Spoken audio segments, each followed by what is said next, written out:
Queridos hermanos, vamos a leer hoy el libro del profeta Ezequiel, capítulo 43, y luego vamos a leer el Evangelio de Mateo, capítulo 23.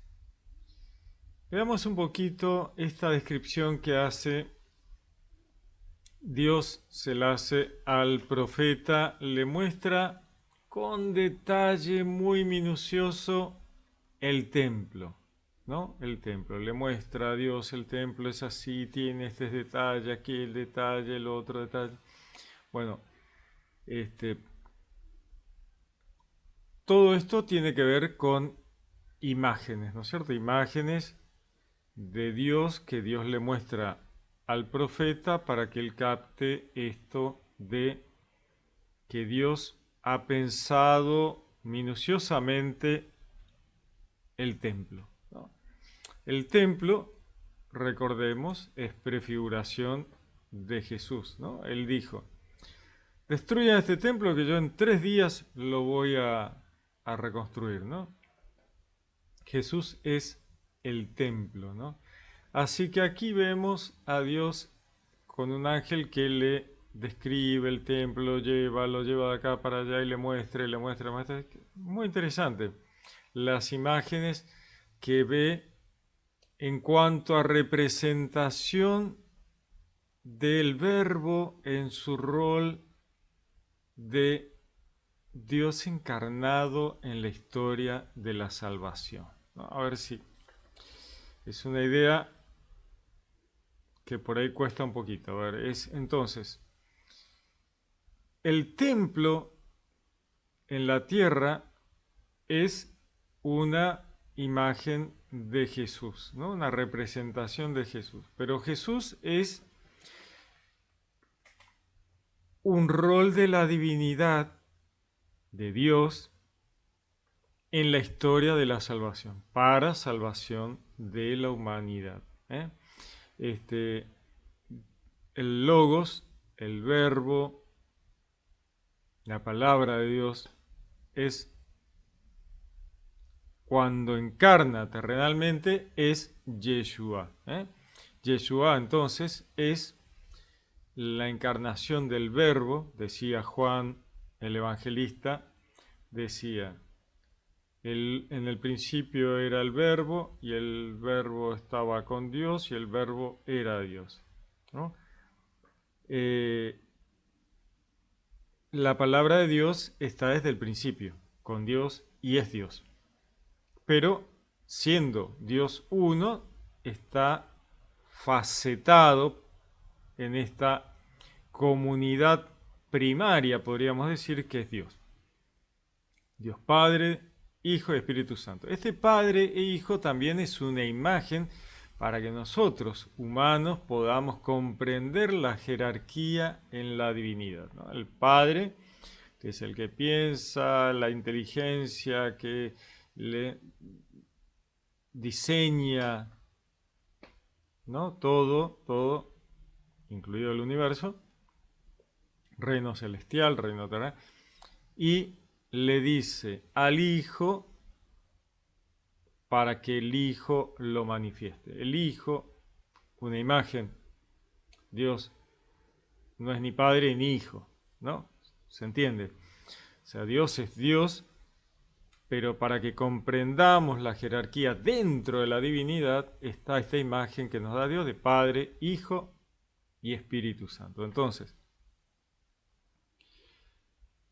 en esta jerarquía, la palabra de Dios, el verbo logos, manifiesta lo que el Padre quiere para el universo, para la creación, manifiesta en Dios el logos, el verbo, y crea universos, ¿no? Jesús diría de sí mismo, yo soy el alfa y el omega, el principio y el fin, el todopoderoso, porque Él manifiesta, todo, decía Juan el Evangelista, decía, todo fue hecho por Él y sin Él nada existiría, ¿no? Decía el apóstol Pablo, en Él nos movemos y existimos, ¿no? En Dios, en el logos, en el verbo.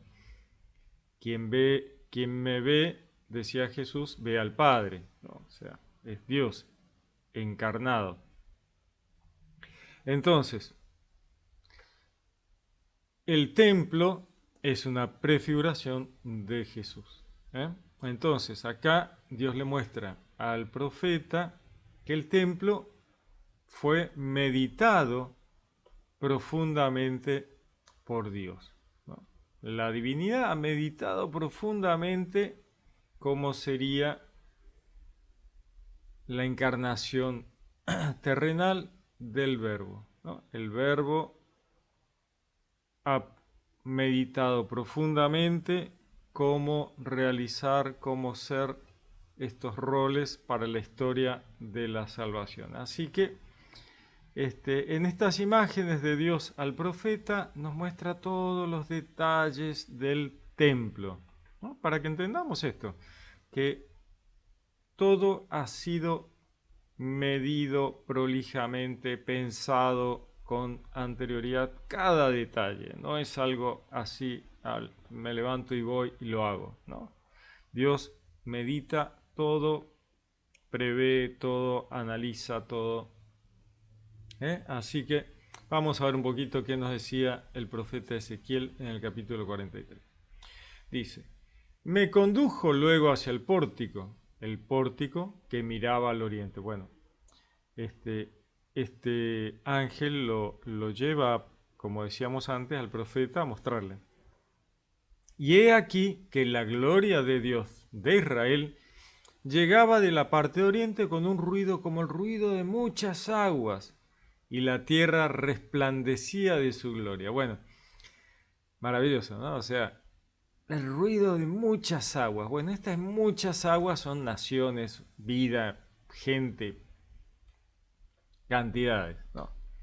La proliferación de la creación, ruido de muchas aguas. La tierra resplandece de su gloria. Y sí, Dios está en todas partes, todo es diseño de Dios y la tierra resplandece de la gloria de Dios. Esta visión, dice, era como la que yo había visto cuando vine para la destrucción de la ciudad y también como lo que había visto junto al río Quebar. Entonces caí rostro en tierra. La gloria de Yahvé entró en la casa por el pórtico que mira a oriente. El espíritu me levantó y me introdujo en el atrio interior. Y he aquí que la gloria de Yahvé llenaba la casa. Bueno, el templo, ¿no?, tiene a Dios en su interior que lo llena, ¿no? La gloria de Yahvé entra en la casa por el pórtico. Obviamente, ¿no es cierto?, que el templo, que es Yeshua, tiene a Dios, porque Él es Dios. Pero estamos hablando de roles. Jesús mismo hablaba de Él en tercera persona, ¿no? El Hijo del Hombre ha venido a hacer esto, aquello, lo otro, ¿no? El Hijo del Hombre va a ser perseguido, va a ser, ¿no? O sea, Jesús se ve a sí mismo desde afuera, la divinidad ve a su rol de hijo de hombre, hijo de Adán, judío, ¿no? Este judío vino a hacer esto, aquello, lo otro. El hijo de Adán, el hijo de hombre, ¿no? Este rol de la divinidad ha venido a hacer esto, esto, esto y esto, ¿eh? La gloria de Yahvé entró en la casa por el pórtico que mira a oriente. El espíritu me levantó y me introdujo en el atrio interior, y aquí que la gloria de Yahvé llenaba la casa. Y oí que alguien me hablaba desde la casa, mientras el hombre permanecía en pie junto a mí. Me dijo, hijo de hombre, hijo de Adán, ¿no? Judío. Me dijo, ¿por qué digo judío? Porque Adán y Eva no son los primeros de la humanidad, son los primeros del pueblo hebreo. Por eso, cada vez que Dios le habla a un profeta, le dice, hijo de hombre, haz esto, haz aquello, ve acá, ve allá. Y los mismos profetas, cuando lo ven a Jesús venir en visiones, dicen, y he visto como a un hijo de hombre que venía en las nubes. ¿Por qué? Porque Jesús, Yeshua, tenía que ser el Mesías descendiente de Adán. No toda la humanidad es descendiente de Adán, solo los judíos, ¿no? Por eso justamente Dios dice hijo de Adán, descendiente de Adán. Si no diría hombre. Ahí hoy vi como un hombre, hombre, andá y haz esto, andá a hacer. No, no, hijo de hombre, descendiente de Adán. ¿Toda la humanidad es descendiente de Adán? No, el pueblo hebreo. Adán y Eva son los primeros del pueblo hebreo. El Edén tiene un motivo de ser que es el de mostrarle a Adán y Eva, para que Adán y Eva lleve esta información fuera del Edén, de que la culpa de la tribulación humana es de la serpiente, del enemigo. La serpiente es una imagen del enemigo, ¿no? El enemigo es, es el culpable de la tribulación humana, el que seduce a la humanidad y le hace meter la pata para poder acusarlo frente a Dios y que pierda su alma en la muerte segunda, que eso es lo que él quiere, ¿no? Para que la humanidad pudiera acceder a ese conocimiento es que Dios hace el Edén, ¿no? Ahí, el Edén. Entonces, Adán y Eva son los primeros del pueblo hebreo y llevan esta información crucial para que la humanidad pueda defenderse. Sin ese conocimiento, ¿cómo nos vamos a defender? No podemos, pues no sabríamos quién es el culpable de nuestros problemas. Bueno, para eso está el Edén. Sabemos quién es y podemos ponerle límites. Dios le da a los descendientes, le pone enemistad entre su descendencia y la descendencia de la mujer. O sea, todos los que vienen de esta mujer van a estar con conflicto con el enemigo. El enemigo va a tener conflicto con la descendencia de la mujer. Y acá también hay que entender otras cosas, ¿no? Si no, no podemos dejar esto por la mitad. Dios tiene, en la Biblia tiene estas capas de comprensión en cuanto a algunas imágenes. Entonces decimos, bueno, ¿quién es la mujer? ¿Es María? ¿Es la iglesia? ¿Quién es la mujer? Bueno, la mujer representa muchas cosas. Primero, la creación, luego la humanidad, luego el pueblo hebreo, luego María, luego la iglesia, ¿no? Toda la creación está en conflicto con el enemigo, ¿no? Vamos a estar, una vez que nos damos cuenta de que el enemigo es el que nos mete en los problemas y quiere hacernos perder, vamos a estar en enemistad eterna con el acusador de nuestros hermanos, como diría el Apocalipsis, ¿no? Será arrojado al fuego el acusador de nuestros hermanos. Entonces, el pueblo hebreo, obviamente, descendiente de Adán y Eva, María, descendiente del pueblo hebreo, la iglesia, que desciende del Mesías. Vemos escalones, escalones, escalones, escalones. Entonces, es necesario por ahí poner en perspectiva todo esto para poder entender determinadas imágenes que son como cajas dentro de cajas, como las muñecas rusas, una muñeca dentro de otra, dentro de otra, dentro de otra. Entonces, continuamos con la visión de Ezequiel, ¿no? Dice, hijo de hombre, este es el lugar de mi trono, el lugar donde se posa la planta de mis pies. Me encanta esta imagen, el lugar donde se posa las plantas de mi pie. Es como decir, bueno, me paro en la tierra, me apoyo sobre la tierra, planto mis pies sobre la tierra en mi rol encarnado terrenalmente para la historia de la salvación en el templo, ¿no? En el trono. Este es el lugar de mi trono, el lugar donde se posan las plantas de mis pies. Aquí habitaré en medio de los hijos de Israel para siempre. Bueno, este es Yeshua, el rol de la divinidad. Dios nos da esta imagen de que Yeshua es como si Dios pisara la tierra y pusiera su trono. Maravilloso. O sea, Dios pisa la tierra, se apoya terrenalmente en el templo, ¿no? Aquí, donde está su trono, la divinidad, ¿no? Es espectacular. Aquí habitaré en medio de los hijos de Israel para siempre. La casa de Israel, así como sus reyes, no contaminarán más mi santo nombre con sus prostituciones y con los cadáveres de sus reyes. No, bueno, acá prefigura el cristianismo, la prefiguración del cristianismo. El Mesías que va a dar a luz la iglesia, la eclesía, la iglesia que sigue sus enseñanzas y sus mandatos, el cristianismo, ¿no es cierto? ¿Eh?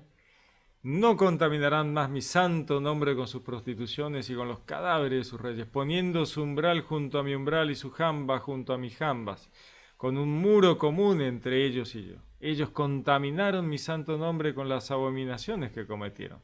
Por eso los he devorado en mi cólera. De ahora en adelante alejarán de mí sus prostituciones y los cadáveres de sus reyes, y yo habitaré en medio de ellos para siempre. ¿No? Este cambio de paradigma que trae Jesús sobre los paradigmas judíos, los paradigmas hebreos. Hay un cambio de paradigma muy importante. O sea, el pueblo hebreo era un rebaño acotado, chiquito, cerrado. El pueblo hebreo. Así lo quería Dios para que dar lugar a la llegada del Mesías era necesario. Pero una vez que llega el Mesías, el juego es abierto para todos, para toda la gentilidad, para todo el mundo. Así que hay un cambio enorme de paradigmas y que los hebreos, los judíos, deben aceptarlo y subirse al nuevo paradigma. No se puede poner vino nuevo en odres viejos, ¿no es cierto? Pues se van a romper. De esto se trata. O sea, el cristianismo no entra en el judaísmo porque termina todo mal. O sea, no hay forma.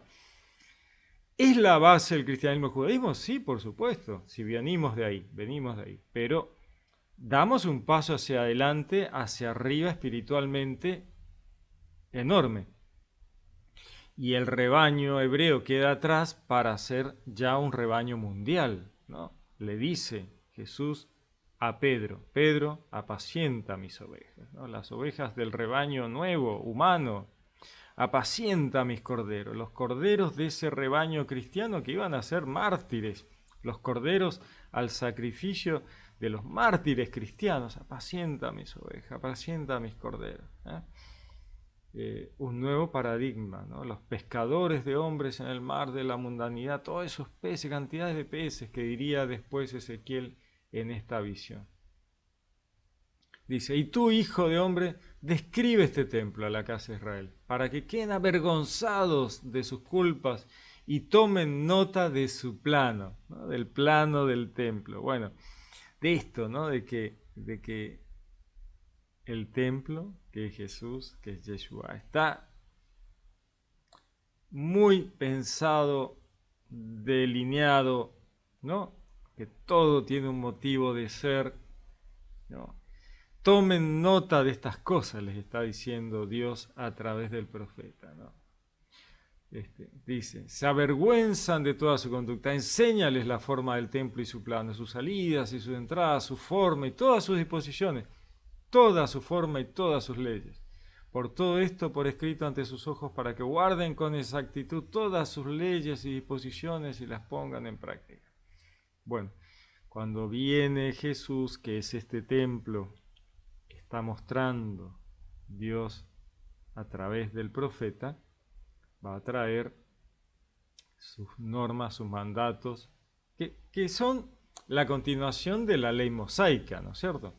Pero perfeccionada, porque la ley mosaica fue un ayo, un bastón, un maestro para elevar la espiritualidad hebrea, pero se quedó corta porque era un previo, ¿no es cierto?, a lo que traería Jesús, que es el perfeccionamiento de la ley y los profetas. ¿Y cómo? Con el amor al prójimo. Ámense los unos a los otros como yo. Ámense hasta dar la vida por los amigos, ¿no? Ámense unos a otros, ¿no? El amor al prójimo. Ama a tu prójimo, a ti mismo. Ama a tus enemigos. Ruega por los que te persigan. O sea, esa es la perfección de lo que antes había sido la ley. Pero no podemos volver atrás a la ley, porque ese vino, ese pellejo viejo va a reventarse por el vino nuevo, porque ya no podemos apedrear a la gente, por ejemplo, ¿no? Que en la ley se podía. Bueno, en el cristianismo no está bueno, no está bien. ¿Qué amor hay en apedrear a la gente? No, ninguno. Entonces ahí es donde hay que replantear, ¿no? El sábado, por ejemplo, bueno, que acá en esta imagen que le muestra a Dios a Ezequiel se muestra el sábado también, el Shabbat en realidad, porque el sábado no existe en la Biblia, el Shabbat, el día de reposo. Y tiene que ver con esto, ¿no? El reposo, un día de reposo de 6 trabajados, que justamente así lo dice la imagen. 6 días trabajarás, descansarás al séptimo, ¿no? 6 días trabajas, descansarás al séptimo. Decía Jesús, ¿no? El Shabbat fue hecho para el hombre, no el hombre para el Shabbat. No te puedes esclavizar a un día de la semana como hacen algunas facciones, nuestros hermanos protestantes, que se aferran de manera judaizante a un día de la semana. No tiene sentido, no tiene sentido, porque es una cuestión de una relación de 6 días de trabajo, un día de descanso, para no esclavizarse y no esclavizar a otros, no oprimir a otros esclavizándolos. Entonces Dios dice, mira, si yo descansé un día de la semana, una vez, un día de 7 de haber trabajado en una imagen de los 7 días del Génesis, que no fueron 7 días, no fueron 7 días, es una imagen de Dios diciendo, miren, hice todo el planeta, el sistema solar en 6 días y descansé al séptimo, ustedes hagan lo mismo. ¿No? Si yo descansé, ustedes también. Trabajen 6 días, descansen uno. Bueno, ¿tiene que ser el sábado? No, el sábado es un invento de la Iglesia Católica, una adaptación para que los judíos tuvieran su día de reposo y la Iglesia Cristiana el domingo, el día siguiente, el Dominus Dei, el Dei Dominica, ¿no? El día del Señor, recordando el día que el Señor resucitó, el día siguiente al Shabbat. Entonces así, los judíos tienen su sábado para sacar, pisar el día de Saturno y olvidarnos de un día pagano, y el domingo olvidarnos del día del otro día pagano, y de esa manera el cristianismo tiene su día que recuerda el día del Señor, pero el cristiano puede descansar cualquier día de la semana. O sea, la idea es trabajar 6, descansar uno. Puede ser un martes, un miércoles, un jueves, un viernes.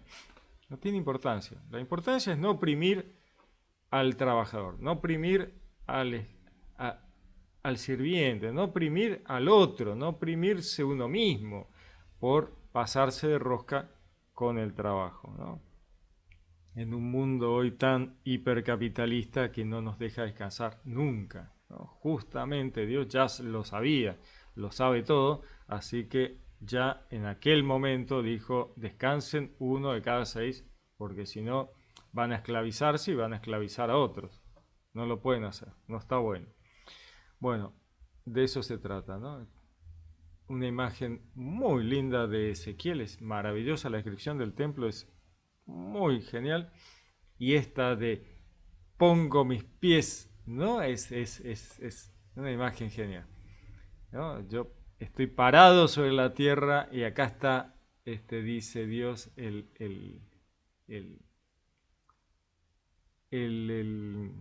no me sale. Eh, el lugar donde Él está, ¿no? Su sillón, ¿cómo dice exactamente? A ver si lo encuentro. Mi trono, ahí está, bueno, me falla la memoria. Hijo de hombre, este es el lugar de mi trono, el lugar donde se posa las plantas de mis pies. Es espectacular, ¿no? Es esa forma de decir, acá es donde piso en la tierra terrenalmente con mi rol en de la divinidad en la historia de salvación.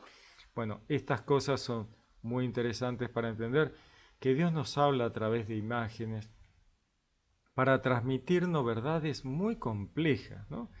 la divinidad trabajando terrenalmente, encarnando como humano, Jesús, ¿no? A través del nacimiento, a través de una mujer humana para poder nacer como hombre, María, ¿no? La madre de Dios. Y es madre de Dios porque el que encarna es Dios. O sea, no hay ninguna duda. Dice, no, pero Dios ya existía de antes. Sí, no hay ninguna duda que Dios existía de antes, por supuesto. El Logos, el Verbo, siempre fue Dios y existió desde siempre.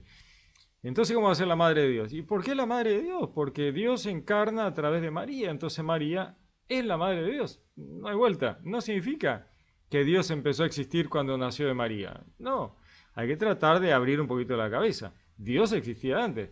Dios pasa a través de María para nacer como humano. Y María es santa, absolutamente santa, porque Dios pone sus plantas de sus pies ahí. Es tierra santa desde antes y para siempre. ¿Y cómo sabemos eso? Y porque el ángel que la saluda a María le dice, Jaire, que jarito nome, ¿no? Esto, Jaires, es alégrate, ¿no? Que jarito nome es llena de gracia, alégrate, llena de gracia. Llena de gracia, en la forma en que habla el original, significa llena de gracia desde siempre y para siempre. Es la única vez en la Biblia que se habla de esa manera. Hay otra similar, creo que es a Esteban, que también se le dice lleno de gracia, pero él, en la forma en que está planteado, es momentáneo, o sea, en ese momento, pero no desde siempre. Sin embargo, para María es desde siempre, su alma siempre, y a la eternidad santa, ¿no? Llena de gracia para siempre. Y ella reconoce inmediatamente a Dios como su Salvador, ¿no? Reconozco, ¿no? Dice ella, mi Salvador, porque ella ya se da cuenta de que obviamente el Espíritu Santo le revela todo y ella se da cuenta inmediatamente que ha sido salvada, ¿no? Ya está, o sea, ya está. Su concepción fue santa y va a ser santa eternamente, ¿no? Porque, bueno, es la madre de Dios. A ver, o sea, ¿de qué estamos hablando? Es Dios y es la madre de Dios. O sea, no es cualquiera. Es un alma elegida por Dios por algún motivo. O sea, María algo debe haber hecho antes de encarnar humanamente su alma para que Dios la eligiera para esta tarea, ¿no? Llena de gracia. El Señor es contigo. Bueno, no hay muchas dudas sobre esto, ¿no? Es, qué sé yo, a veces se ponen en duda, uno escucha, bueno, no tiene sentido.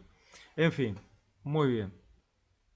Dicho esto, que es muy interesante esta forma en que lo ve estas imágenes el profeta Ezequiel, vamos a leer un poquito el Evangelio de Mateo capítulo 23. Decía Mateo, entonces Jesús se dirigió a la gente y a sus discípulos y les dijo, en la cátedra de Moisés se han sentado los escribas y los fariseos. Haced pues y observad todo lo que os digan, pero no imitéis su conducta, porque dicen y no hacen. Atan cargas pesadas y les echan a las espaldas de la gente, pero ellos ni con el dedo quieren moverlas. Todas sus obras las hacen para ser vistos por los hombres. Se hacen bien anchas las filacterias y bien largas las orlas del manto. Quieren el primer puesto en los banquetes y los primeros asientos en la sinagoga. Quiere que se les salude en las plazas y que la gente les llame rabí. Vosotros, en cambio, no os dejéis llamar rabí, porque uno solo es vuestro maestro y vosotros sois todos hermanos. Ni llaméis a nadie Padre vuestro en la tierra, porque uno solo es vuestro Padre, el del cielo. Ni tampoco os dejéis llamar directores, porque uno solo es vuestro director, el Cristo. Vamos a ver de vuelta esto, ¿no? Dice, Jesús está mostrándole a la gente el fondo de los escribas y los fariseos, los maestros de la ley, saduceos y fariseos. Dice, en la cátedra de Moisés, ¿no? Como diciendo, miren, de Moisés se vienen enseñando, se han sentado los escribas y los fariseos, aprendiendo de la ley mosaica, ¿no? Haced pues y observad lo que os diga, o sea, lo que ellos te enseñan, vos asimilalo, pero haz lo que ellos dicen, no lo que hacen, ¿no? El refrán es, hacer lo que digo y no lo que hago. Bueno, observar todo lo que digan, pero no imitéis su conducta, porque dicen, pero no hacen. O sea, lo que les enseñan a ustedes, escuchen, pero ellos no lo cumplen. Entonces no miren lo que hacen porque no hacen lo que deberían hacer, ¿no? Enseñan, pero no cumplen lo que ellos hacen. Entonces dice, atan cargas pesadas y las echan a la espalda de la gente. Claro, ese tema de ustedes, los pecadores, ustedes que son malísimos, ustedes que esto, ustedes tienen que cumplir con esto, tienen que cumplir aquello, tienen que... Y yo, no, yo soy santo, no cumplo nada, yo hago lo que quiero, ¿no? Y entonces, bueno, ¿no? Dice, pero ellos ni con el dedo quieren mover las cargas que han tirado sobre la espalda de la gente, ¿no? Estas cosas de, ustedes los pecadores tienen que hacer esto, tienen que hacer aquello, porque siempre van a estar en falta delante de ellos, ¿no? Siempre estás en falta, no cumplís nunca, no llegas nunca, y ellos son perfectos. Bueno, no era así, no era así. Todas sus obras las hacen para ser vistos por los hombres. Todo es para afuera, todo para afuera, todo para afuera, ¿no? Se hacen bien anchas las filacterias, bien largas las orlas del manto, ¿no? O sea que se vea el manto con los flecos largos y todo eso, ¿no? Para decir, mirá qué piadoso que soy, qué religioso que soy, qué santo que soy. Bueno, no pasa por ahí, ¿no?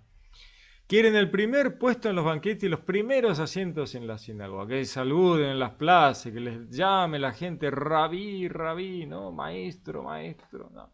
Entonces, dice, vosotros en cambio no dejéis llamar rabí. No, ustedes, ¿de qué se trata esto, no? Porque no tiene que ver con que llames a alguien maestro o no lo llames maestro. O sea, tenemos maestros. Todos los que estudiamos alguna vez hemos tenido un maestro al que le llamamos, che, maestro, él es mi maestro, este es mi maestro. Bueno, ¿está mal eso? No. Tiene que ver con el contexto.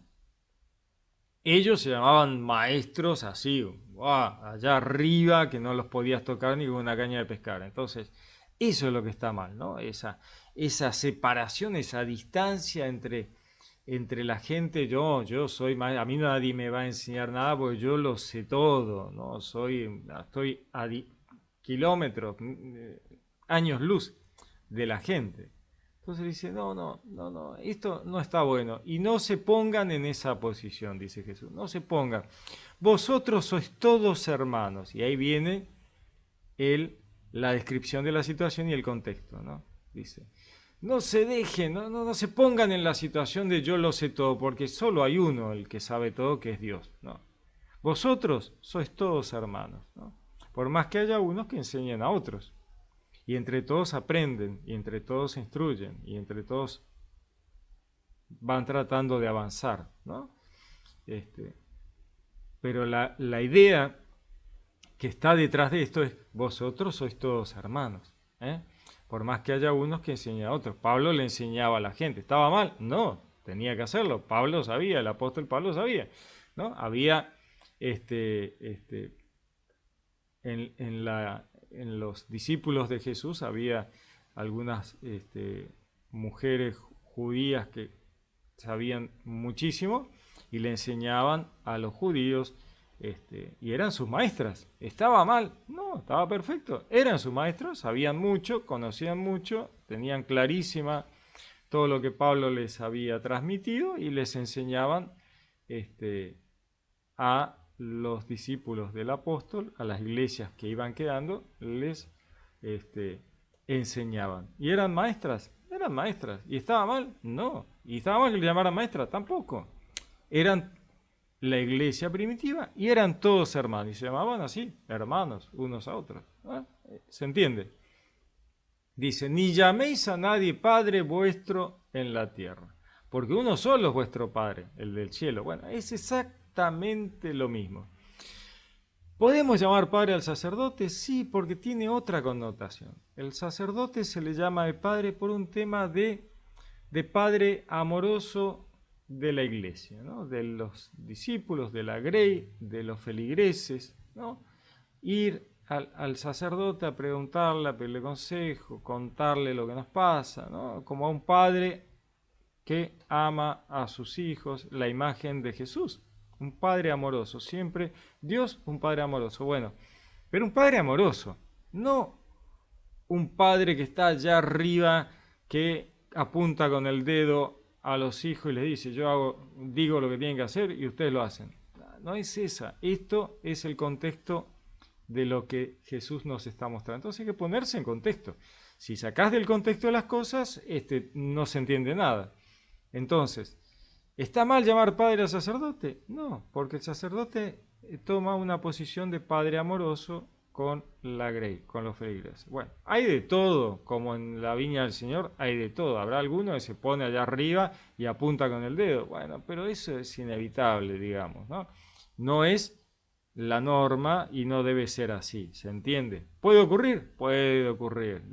Yo conocí uno. Bueno, sí, está bien, perfecto.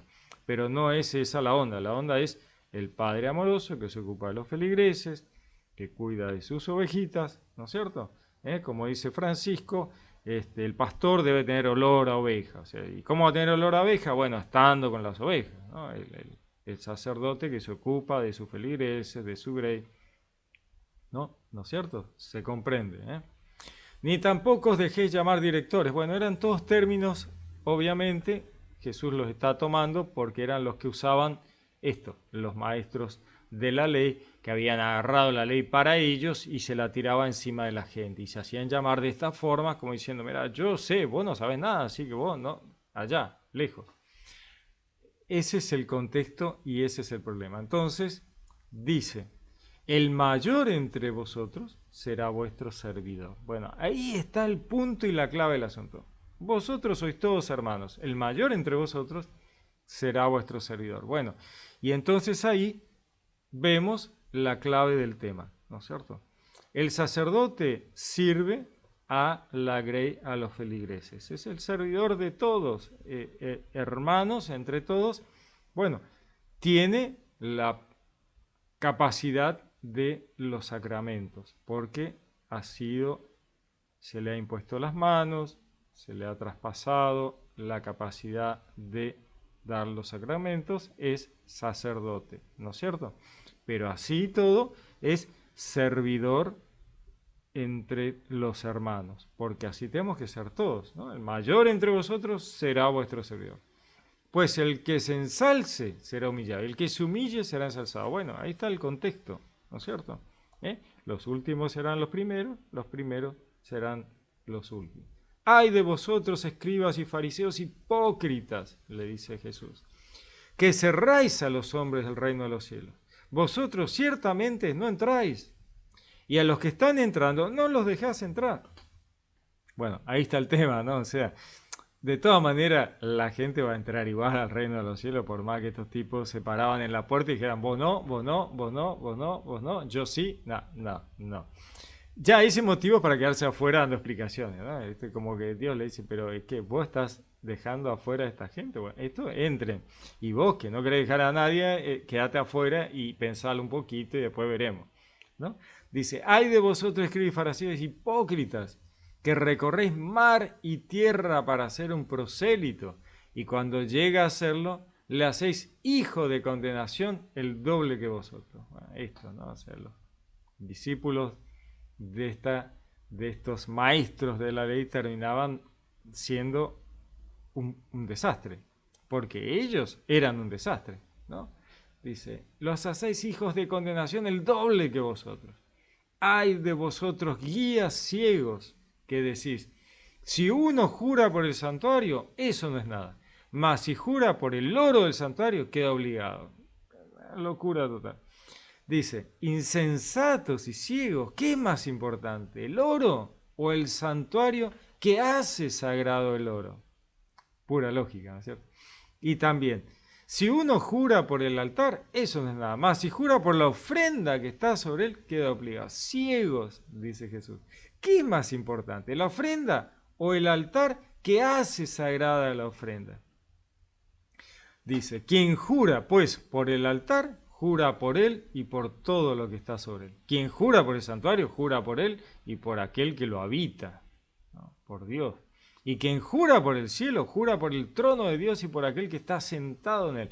¡Ay de vosotros, escribas y fariseos hipócritas, que pagáis el diezmo de la menta, del aneto y del comino, y descuidáis lo más importante de la ley, la justicia, la misericordia y la fe! Esto es lo que había que practicar, aunque sin descuidar aquello. O sea, las dos cosas, lo recalca, ¿no? Sin descuidar aquello. O sea, no es que, bueno, no, hago justicia y no ayudo con el diezmo, no arrimo lo que pueda a la iglesia, pero yo hago justicia, o sea, no me sacan un peso ni de casualidad. Bueno, no. Hay que practicar la justicia y la misericordia sin descuidar a la iglesia. O sea, alguna ayuda hay que dar a la iglesia para que la iglesia pueda seguir funcionando. Guías ciegos, que coláis el mosquito y os tragáis el camello, ¿no? O sea, la hoja que les tapa el bosque, ¿no? Dice, guías ciegos. Ay de vosotros, escribe fariseos hipócritas, que purificáis por fuera la copa y el plato, mientras por dentro está lleno de rapiñas e intemperancia. Fariseo ciego, purifica primero por dentro la copa, para que también por fuera quede pura. Y ahí hace un paralelismo con el cuerpo y el alma, ¿no? O sea, la copa. Sí, por fuera estás muy lindo, estás fantástico, estás limpio, bien vestido, genial, haciendo ostentación de tus obras, maravilloso. Y por dentro tu alma, ¿cómo está? Bueno, purifica el alma, purifica por dentro la copa, para que también por fuera quede pura. O sea, todo se purifica a través de la purificación del alma, ¿no? Porque de lo que rebolsa el alma habla la boca, decía. Así también vosotros por fuera aparecéis justos ante los hombres, pero por dentro está lleno de hipocresía y de iniquidad, ¿no? El alma ha hecho un desastre. Ay de vosotros, escribas y fariseos hipócritas, porque edificáis los sepulcros de los profetas y adornáis los monumentos de los justos. Y decís, si nosotros hubiéramos vivido en el tiempo de nuestros padres, no habríamos tenido parte con ellos en la sangre de los profetas. Como diciendo, ¿no? Criticando a los reyes, a todos los ancestros del pueblo hebreo que mataron a los profetas. Dicen, si nosotros hubiéramos vivido en ese tiempo de nuestros padres, y están llamando padres a Abraham y a todos los demás, no habríamos tenido parte con ellos en la sangre de los profetas. Con lo cual dice, atestiguáis contra vosotros mismos que sois hijos de los que mataron a los profetas. Colmad también vosotros la medida de vuestros padres, serpientes, raza de víboras. Tremendo, ¿no? ¿Cómo vais a escapar a la condenación de la Gehenna? Por eso, he aquí que yo envío a vosotros profetas, sabios y escribas. A unos los mataréis y los crucificaréis, a otros los azotaréis en vuestras sinagogas y os los perseguiréis de ciudad en ciudad, para que caiga sobre vosotros toda la sangre inocente derramada sobre la tierra, desde la sangre del inocente Abel hasta la sangre de Zacarías, hijo de Baraquías, a quien matasteis entre el santuario y el altar. Y está haciendo ya una profecía del cristianismo, ¿no? El judaísmo persiguiendo a los saduceos, persiguiendo a los cristianos, acusándolos frente a los romanos y ante muchas autoridades. Hasta el día de hoy los saduceos siguen acusando a los cristianos frente a las autoridades, persiguiendo a la iglesia. Seguimos bastante igual, cada día mejor, pero hay cosas que continúan, ¿no? Los saduceos siguen detrás de la persecución a la iglesia, ¿no? Hoy dice, ¿no? A unos los mataréis y los crucificaréis, a otros los azotaréis en vuestras sinagogas, los perseguiréis de ciudad en ciudad, para que caiga sobre vosotros toda la sangre inocente derramada sobre la tierra, desde la sangre del inocente Abel hasta la sangre de Zacarías, hijo de Baraquía, a quien matasteis entre el santuario y el altar. Yo os aseguro, todo esto recaerá sobre esta generación. Jerusalén, Jerusalén, la que mata a los profetas y apedrea a los que les son enviados. ¿Cuántas veces he querido reunir a tus hijos como una gallina reúne a los pollos bajo sus alas, y no habéis querido. Pues bien, se os va a dejar desierta vuestra casa, porque os digo que ya no me volveréis a ver hasta que digáis, bendito el que viene en nombre del Señor. Genial, ¿no? Genial, genial, genial, genial. Muy bien, muy lindas lecturas, ¿no? Siempre digo lo mismo, ¿no? Todas las lecturas son lindas, las imágenes son muy interesantes, las prefiguraciones, tantos cientos de años antes de Jesús, la forma en que Dios nos muestra la divinidad en sus roles para la historia de la salvación son maravillosas. Pasa que, bueno, puede ser complicado ver estos roles, pero son roles de la divinidad. Por eso dice, tengo mis pies apoyados, ¿no? Aquí donde está el templo, ¿no? Aquí me apoyo, pongo mis pies, ¿no? Terrenalmente. Maravilloso. Genial. Muy bien, muy bien, muy bien. Para pensar. Siempre nos deja algo para pensar. Obviamente, ¿no? Les deseo un lindo día. Que Dios los bendiga. Los saludo con gran afecto. Les habló Pablo Castro.